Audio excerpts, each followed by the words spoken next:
Nas profundezas sombrias das catacumbas de São Calixto, onde o eco dos passos ressoa como orações sussurradas entre os túmulos dos mártires, vivia um menino cuja alma ardia com uma chama que nem mesmo a morte conseguiria extinguir. Tarciso era seu nome, e naquele ano de 257, quando o imperador Valeriano desencadeara sua fúria contra os seguidores de Cristo, este jovem romano, de apenas 12 anos, já carregava em seu peito uma devoção que faria tremer os próprios anjos. Roma havia se tornado um labirinto de terror para os cristãos. Cada esquina escondia um delator, cada sombra poderia abrigar um soldado imperial. Os fiéis se reuniam como fantasmas nas casas particulares, sussurrando orações como conspiradores, celebrando os sagrados mistérios com o coração partido entre o amor a Cristo e o medo da morte. Era neste mundo de contrastes violentos que Tarcísio crescera. Órfão desde tenra idade, encontrara nas catacumbas não apenas um lar, mas uma vocação que consumia sua existência inteira.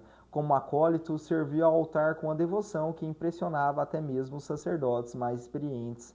Havia algo em seus olhos, uma luz que parecia vir de outro mundo, uma certeza inabalável de que cada gesto litúrgico era um ato de amor cósmico. O menino carregava em si um segredo que nem ele mesmo compreendia completamente. Desde criança, sentia uma atração irresistível pela Eucaristia. Não era apenas devoção, era como se o próprio ser fosse magneticamente atraído para aquele mistério. Quando o sacerdote elevava a hóstia consagrada, o menino sentia que seu coração poderia explodir de amor. Naquela manhã fatídica, quando o padre Estevão reuniu os fiéis para a celebração clandestina da missa, o ar estava carregado de tensão especial. Após a consagração, o sacerdote enfrentou o dilema que se tornara rotineiro: como levar a Eucaristia aos irmãos presos nas masmorras imperiais e aos doentes? A missão era perigosa, quase suicida. O silêncio pesou sobre a assembleia como uma lápide. Era então que uma voz clara, cristalina como o som de um sino, cortou o ar pesado das catacumbas. Envie-me, padre. Todos os olhares se voltaram para Tarcísio. O menino estava de pé, com os punhos cerrados ao lado do corpo, o rosto pálido, mas determinado. Seus olhos brilhavam com a luz que parecia vir das profundezas de sua alma. Minha juventude será o melhor escudo para a Eucaristia, padre. Quem suspeitaria de um menino? O padre Estevão olhou nos olhos do menino e viu ali a mesma luz que havia visto nos olhos dos grandes mártires. Com mãos trêmulas, preparou o pequeno saco de linho branco, colocando dentro dele as hóstias consagradas. Tarcísio, lembre-se de que um tesouro celestial foi confiado às suas mãos fracas. Evite ruas movimentadas e não se esqueça de que as coisas santas nunca devem ser jogadas aos cães, nem pérola aos porcos. Você guardará os sagrados mistérios fiel e seguramente? A resposta veio sem hesitação. Eu morreria antes de deixá-los escapar. Com o pequeno saco apertado contra o peito, Tarcísio iniciou sua jornada pelas ruas perigosas de Roma. Caminhava com passos firmes, mas seu coração batia como um tambor de guerra. Não era medo, era consciência esmagadora da responsabilidade que carregava. Ali contra seu peito estava o próprio Cristo. Foi quando dobrava uma esquina que ouviu seu nome sendo chamado. Voltou-se e viu um grupo de jovens pagãos, alguns dos quais conhecia dos tempos anteriores à sua conversão total. Eram filhos de famílias abastadas, acostumados aos prazeres que Roma oferecia à juventude rica.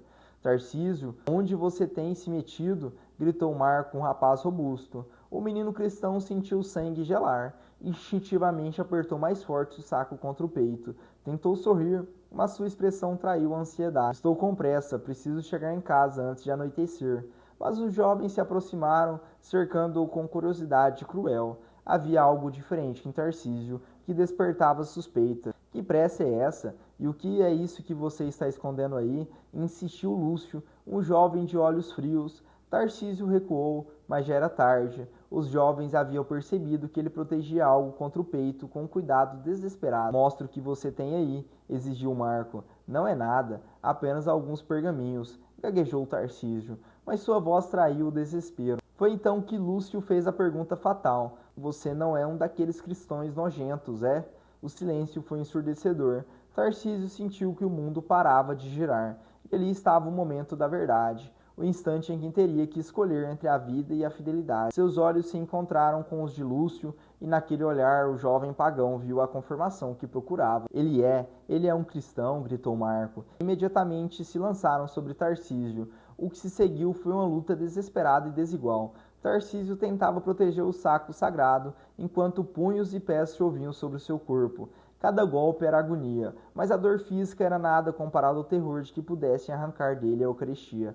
Entrega logo isso, gritava Lúcio, tentando abrir os braços de Tarcísio à força, mas o menino resistia com a força sobrenatural. Seus braços se tornaram como barras de ferro, protegendo o tesouro sagrado, mesmo quando as pedras começaram a voar, mesmo quando o sangue escorreu de sua cabeça. Tarcísio não afrouxou o braço. Maldito cristão, vai morrer por causa de um pedaço de pão, berrou Marco. Mas o menino, cambaleando, sussurrou entre os lábios ensanguentados: não é apenas pão, é ele, é Jesus. Foi então que Quadrato, um oficial pretoriano que passava pela rua, viu a cena. Ele próprio era cristão secreto e reconhecia em Tarcísio o brilho da santidade. Dispersando os atacantes com sua autoridade militar, ajoelhou-se ao lado do menino moribundo.